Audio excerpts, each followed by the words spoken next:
You may have read the title of this video and thought, what do you mean the history of weapon rank? Hasn't it been pretty much the same since forever? We use weapons to make the weapon rank meter go up, and then we can use more weapons.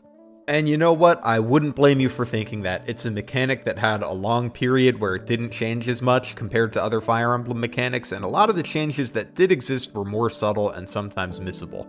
But there have actually been some pretty major changes regarding weapon rank in the series, not the least of which was adding it in the first place. Did you know that letter grade based weapon ranks didn't even exist until Fire Emblem 4? So let's get into what we had before that, what changes to weapon rank have been made since then, and how I like each iteration of the mechanic.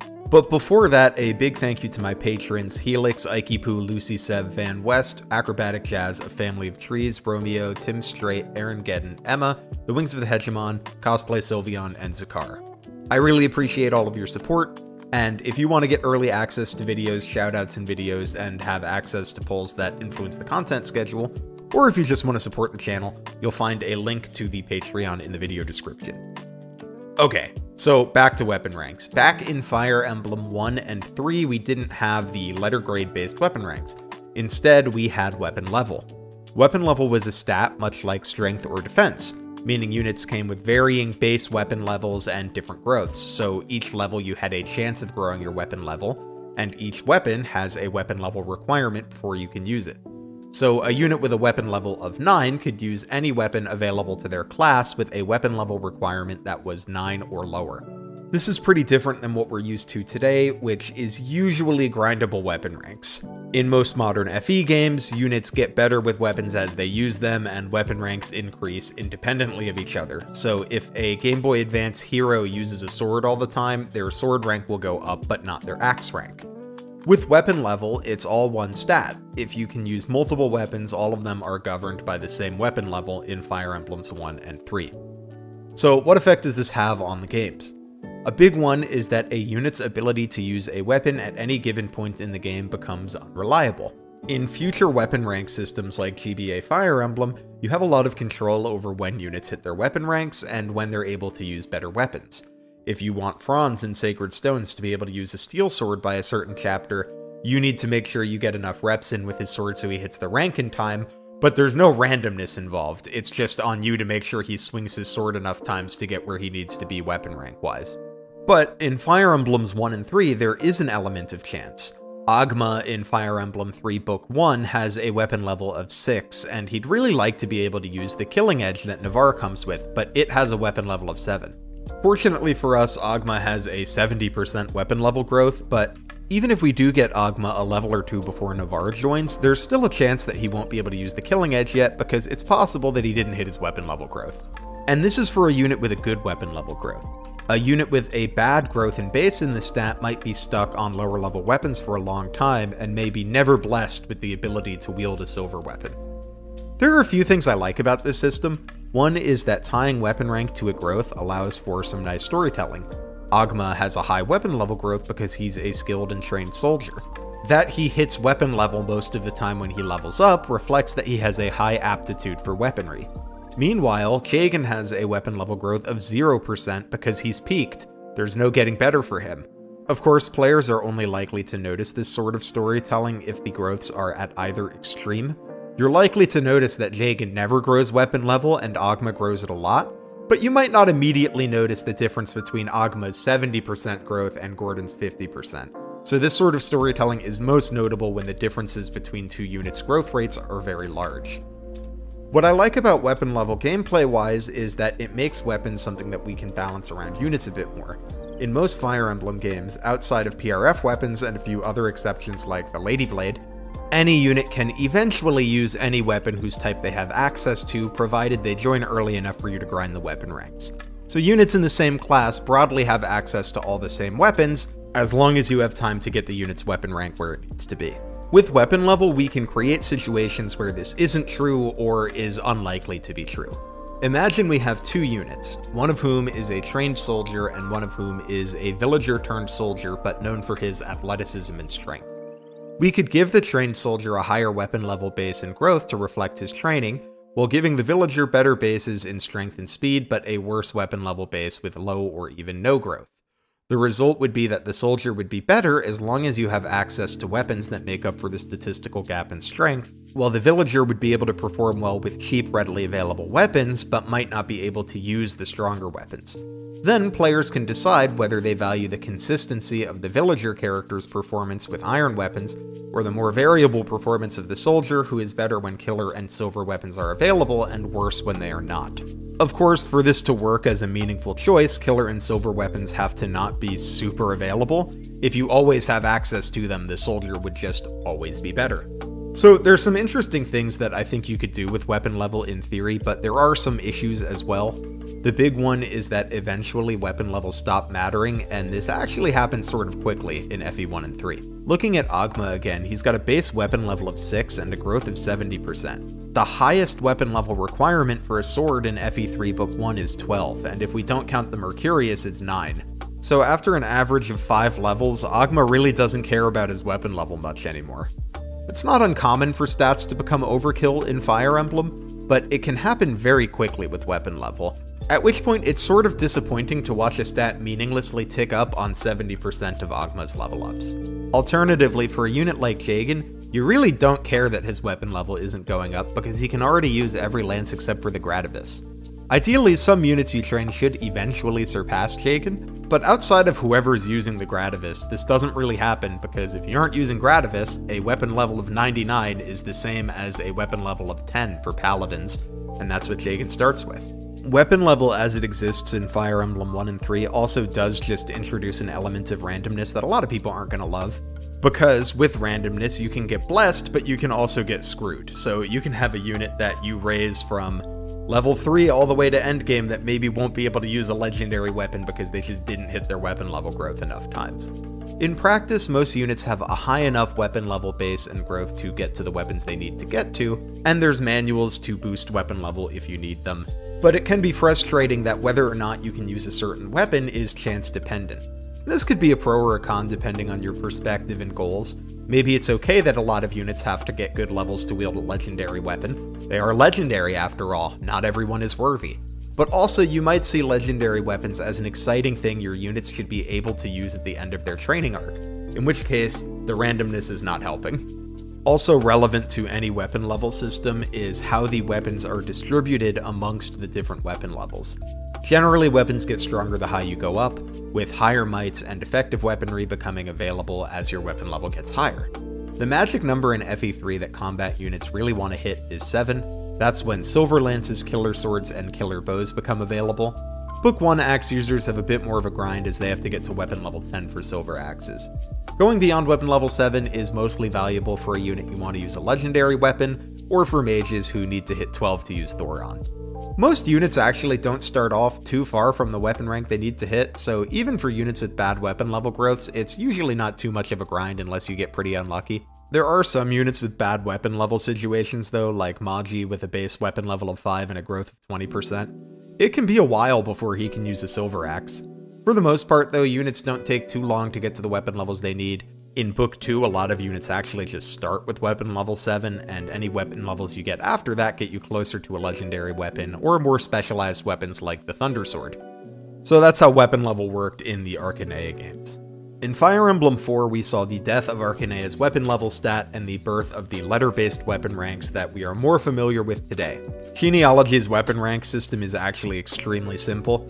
You don't have to worry about improving a unit's weapon ranks because they're tied to your class. So if you're a social knight, you will have a C in lances and a B in swords until you promote.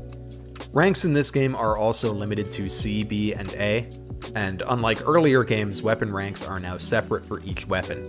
In FE3, your weapon level governed all the weapon types you could use, while in FE4 you could have an A in one weapon type and a C in a different weapon type. I like this change. It makes sense to me that a unit might be an expert with one weapon while merely being competent with another. So it's a very simple system. Certain classes can use certain weapons. On one hand, I like the simplicity of this system, and I like how it could theoretically be used to give certain classes a boost.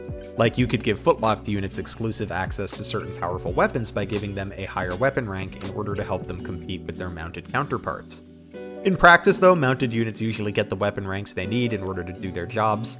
Additionally, how much you even care about weapon rank for a unit is dependent on the weapon type. For swords, B rank is often enough. The only swords you get at A rank are the blades, but B rank has good combat options like the Brave Sword, and there are even plenty of good swords at C, including all of the magic swords. Lances and axes are similar, where the brave weapons exist at B and A is just giving you access to silvers, although these weapons don't have as many C rank options as swords do. Perhaps the most meaningful weapon to have A rank in is staves, as that provides you with access to the powerful rescue staff. It's good that lower ranks have solid weapons available, since rank is something you can never increase. If the C rank weapons in FE4 were bad, then having a C rank in a weapon type would just mean that you would always use other weapons when possible. But I do wish there were some more exciting A rank weapons.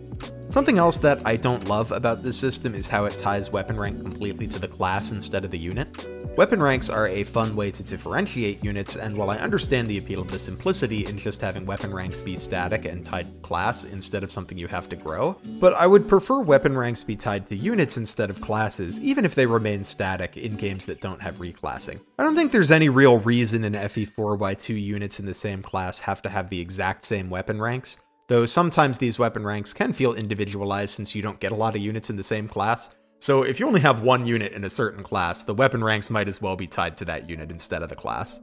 Weapon ranks in Genealogy can be influenced by Holy Blood though. Each type of Holy Blood is associated with a certain weapon. Minor Holy Blood increases a unit's weapon rank by 1 with that weapon, and Major Holy Blood allows the unit to use all weapons of that type, including the holy weapons. So this is a way that units can be differentiated even beyond their class weapon ranks. So that's FE4, static weapon ranks by class influenced by Holy Blood, and good weapons at every weapon level, although it would be nice if some of the A rank weapons were a little more exciting. Next up is Thracia 776, and that kind of built the foundation for what weapon rank was going to look like for the next few games.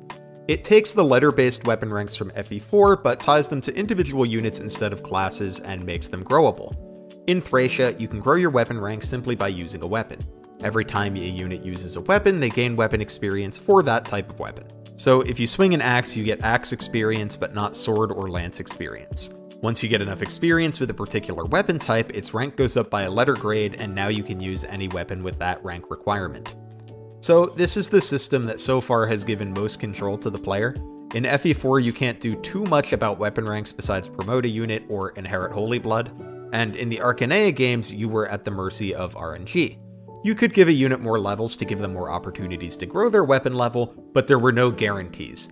In Thracia, how fast a unit's weapon rank grows is mostly in your hands. You determine how often a unit attacks and with what weapons. This introduces an element of planning into the game that wasn't there prior to this weapon experience system. If you're playing Thracia and you decide you want to use Ronin and you want him to be able to use the Brave Bow by the time it arrives, then you can literally calculate how many times he needs to attack with a bow to make that happen. For units with multiple weapon types, you also have to choose which weapons you're going to prioritize. If you have a unit that joins with low to mid ranks in multiple weapon types, like Brighton, who joins with C axes and D swords, you either need to pick one to prioritize, or if you want him to hit high ranks in both, you need to make sure you give him a lot of combat so he has opportunities to use both. Either way, there's more player input here than in the previous systems. Promotions in this game can also boost a unit's weapon rank, such as Cavaliers promoting into Paladin and increasing their sword rank by 1. I like the planning aspect of this system, though one issue with it is that it's very easy and also not very interesting to grind up weapon ranks if you want to. On any map with a lot of reinforcements, it can be possible to take control of a map and then grind someone's weapon rank on reinforcements, which is effective, but not very interesting.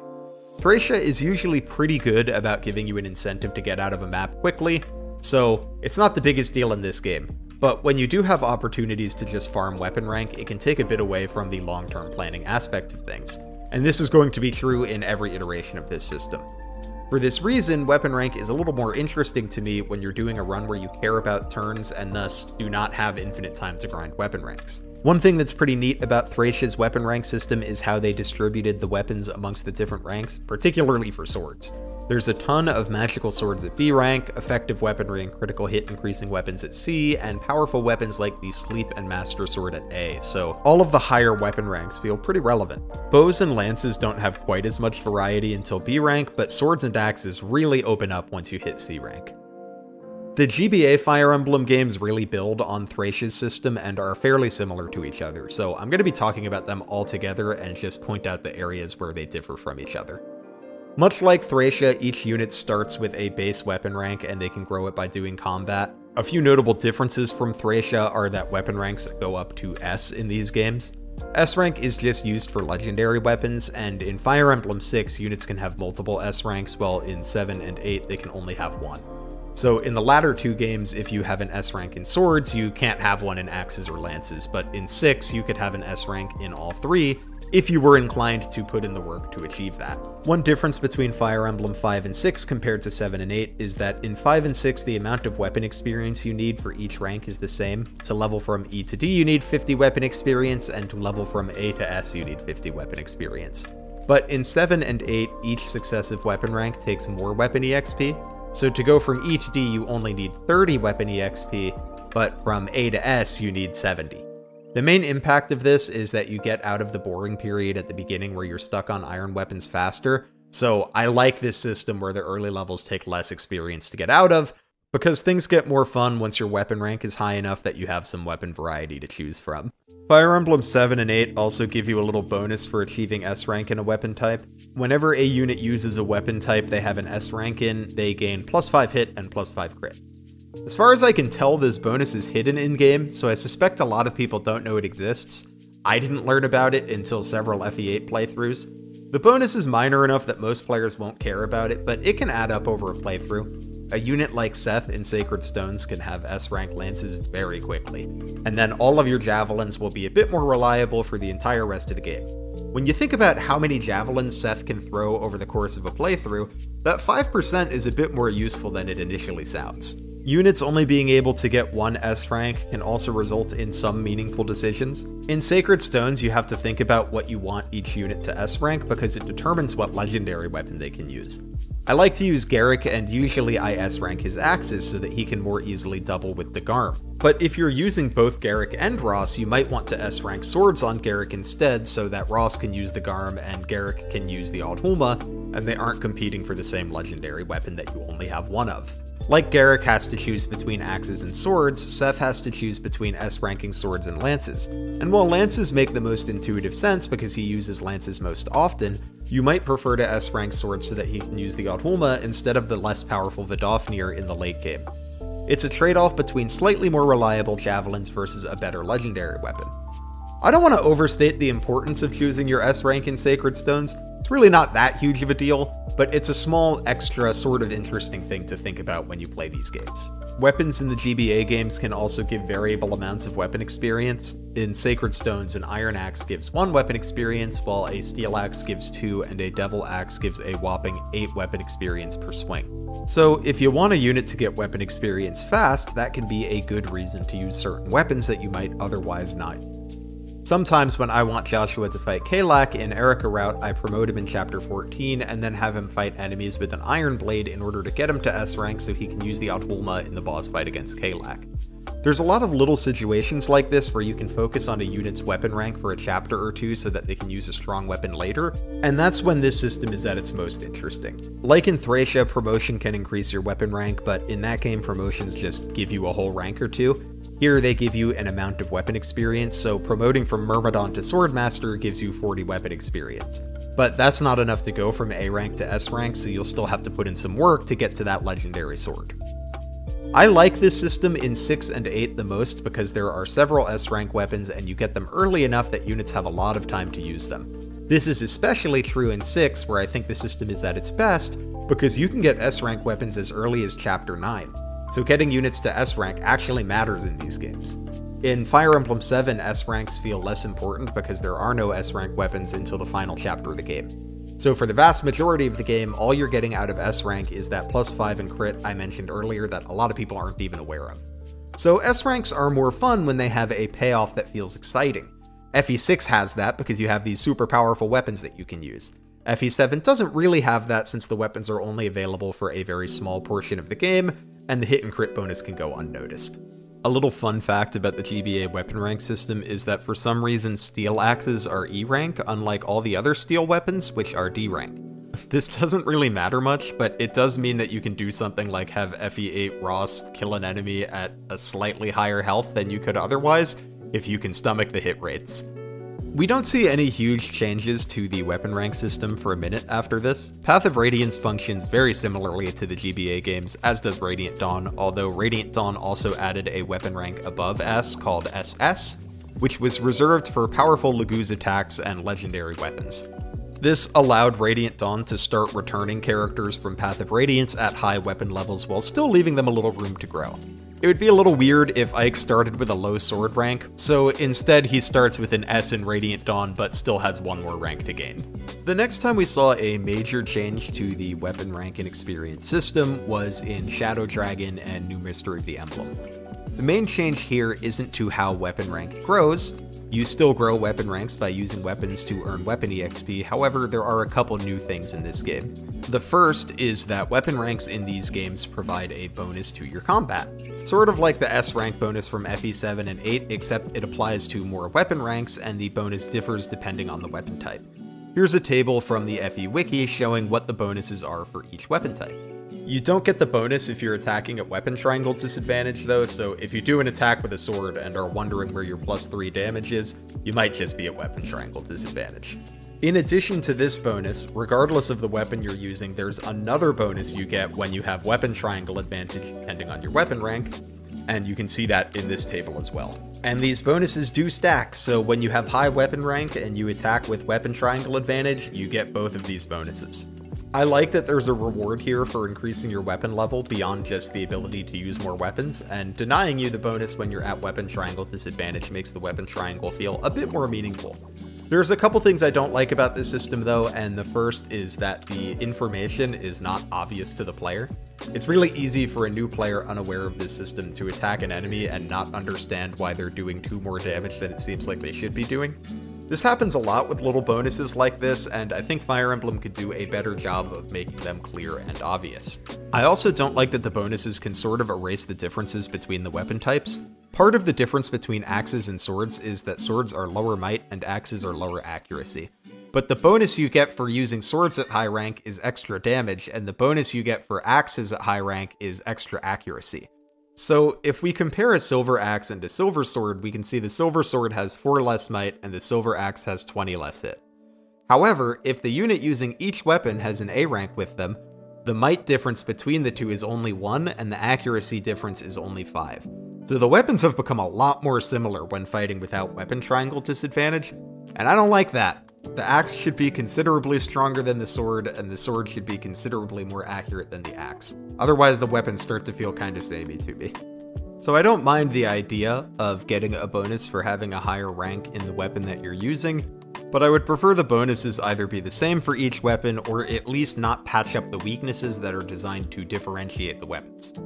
DS Fire Emblem games also have reclassing, and the way that that works is that any weapon EXP a character has earned is added to the class base of whatever class they're in. So let's say you've earned 50 sword experience on Navarre and then swap him into Cavalier, then he will have D rank swords because the Cavalier base is E and 50 weapon experience is enough to bring it up to D. So weapon level can, in a way, act as a disincentive to swapping a unit to a wildly different class just for a chapter or two. If you've been leveling up a unit in Pegasus Knight and then you swap them to Cleric, you're going to be stuck using basic heals for a while because you're just going to have E rank staves. So if you know there's a class you're going to want a unit in for a while, you may want to get them started on the relevant weapon ranks early so that they aren't stuck on iron weapons when you reclass them. I like that there's some incentive not to just hop into random classes constantly while getting the full benefits of those classes. Other games disincentivize constant class hopping by providing limited reclassing items, limited reclassing options, or making the reclassing items cost money. But in Shadow Dragon, reclassing is basically free, so weapon ranks are the main reason not to reclass willy-nilly. Weapon ranks can mean that units just don't want to reclass into certain classes when they would be limited to weak weapons for a while, but I think that's okay, especially since those classes are still totally usable for anyone who wants to stay in them long enough to grind the weapon ranks, or on lower difficulties where it doesn't matter as much if you're stuck on irons and steels for a bit. DS Fire Emblem made one other change as well. In previous Fire Emblem games, you got weapon experience on a per attack basis, so if you hit with the Brave Axe 4 times, you got weapon experience 4 times. From Shadow Dragon onwards, weapon experience is gained per round of combat, so whether you hit 1 time or 8 times, you still only get weapon experience once per combat. However, weapons give 2 weapon experience per combat instead of 1, so it doesn't take twice as long to get weapon rank increases.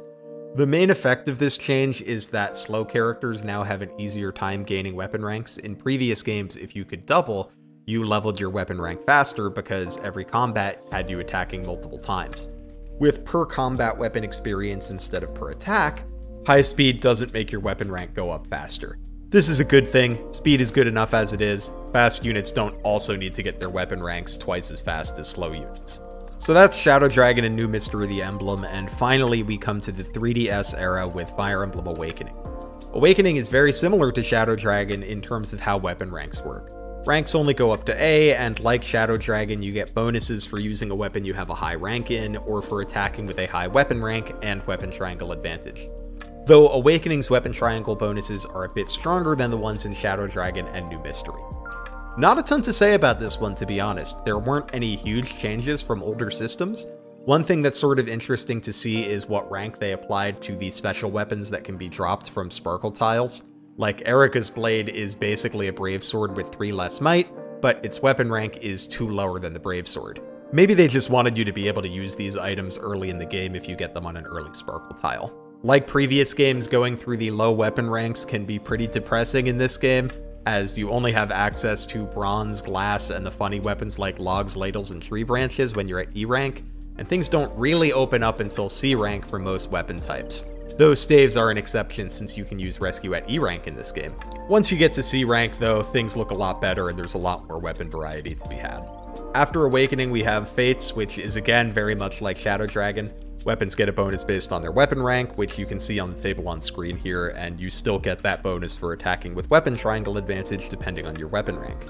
My feelings on this system are mostly the same as the last two, though looking at the 3 games with this system in a row, I am reminded in all of them it can be pretty depressing to reclass a unit and have to grind their weapon rank, because you're both locked to a weak weapon and you aren't getting any weapon rank bonus to your attack. I was okay with this in Shadow Dragon because it was basically the only cost to reclassing units, but in Fates you have to work for your reclasses. You have to use a seal, you might have to pay for that seal, you gotta support a unit, you gotta pair them up so you can use a partner seal. There's some effort that goes into the reclassing here, so it's a bummer to do that effort, do your reclass, and then you're stuck on E rank weapons for a while. Although, to be fair to Fates, being stuck on E rank weapons is not the end of the world. You can always forge a bronze weapon and you'll be just fine. Fates does have an S rank for weapons, though it's only relevant for the selection of weapons that show up towards the end of the game. Though, even if you don't have an S rank weapon to use, having S rank in a weapon type does improve the bonus you get for attacking with weapons of that type, so it's not irrelevant even if you aren't using the S rank weapons. But it's also not a big deal if a unit doesn't get the S rank. Our last game of the 3DS era is Shadows of Valentia, and I'm also going to talk about Gaiden here since I skipped that earlier. And these games just don't have weapon ranks. If you can use a sword, you can use all the swords. If you can use a lance, you can use all the lances. Except for PRFs, of course. Being totally honest, whenever I play Gaiden or Shadows of Valentia, I never find myself missing weapon rank, though the game does do some things a little differently to make sure it works out nicely. The big one is that weapons are just generally more sparse. Without forging, you don't get a ton of copies of powerful weapons like brave swords or killer bows. So even though every unit can use every weapon that's available to their class, for most of the game you're not going to have everybody using great weapons, simply because you will not have a great weapon to give to everyone. So a mechanic that mostly serves to limit what weapons you can use, like weapon rank, feels unnecessary here.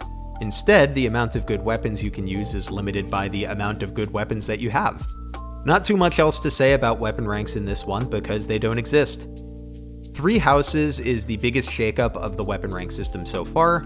It has ranks for each weapon type, but it also expands to additional subjects like riding, authority, armor, and flying.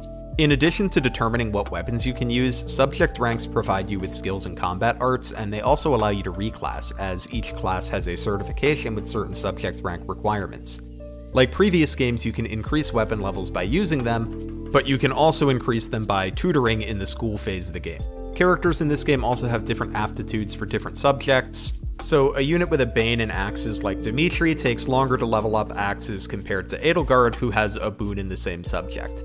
This means that characters can have an easier time getting into certain classes or unlocking certain combat arts.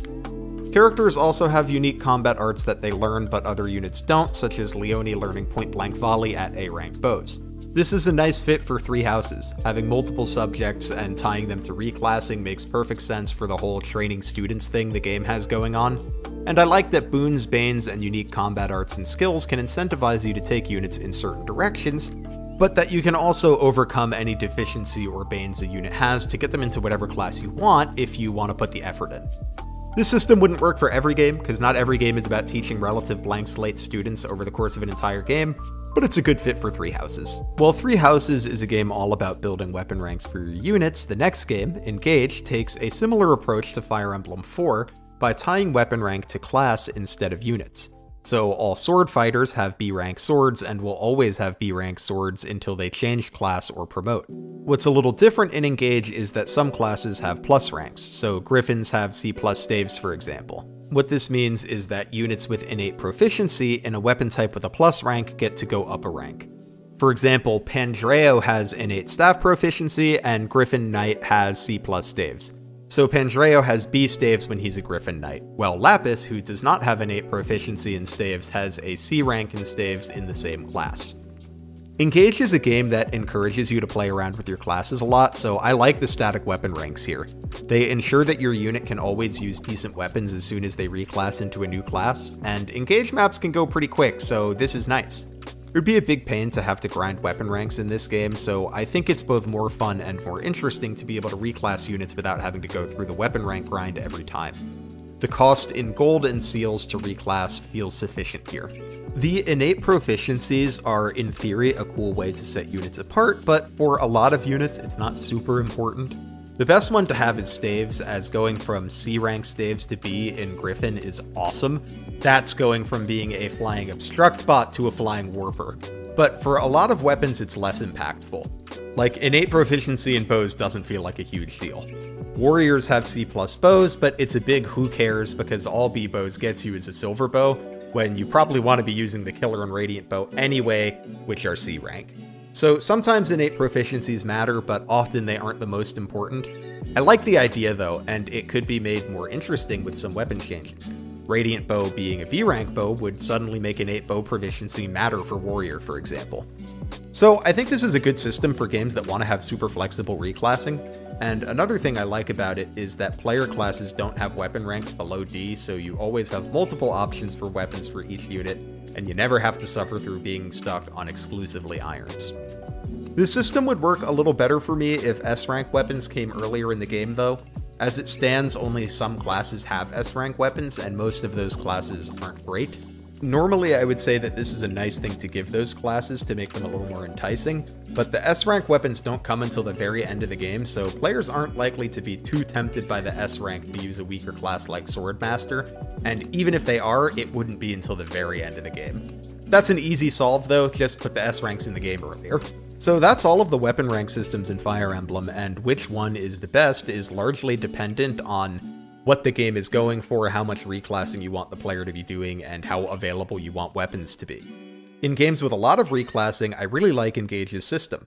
Not having to grind for weapon ranks means you're empowered to explore the classes more without having to trudge through the E and D rank weapons before you get to the actual fun weapons.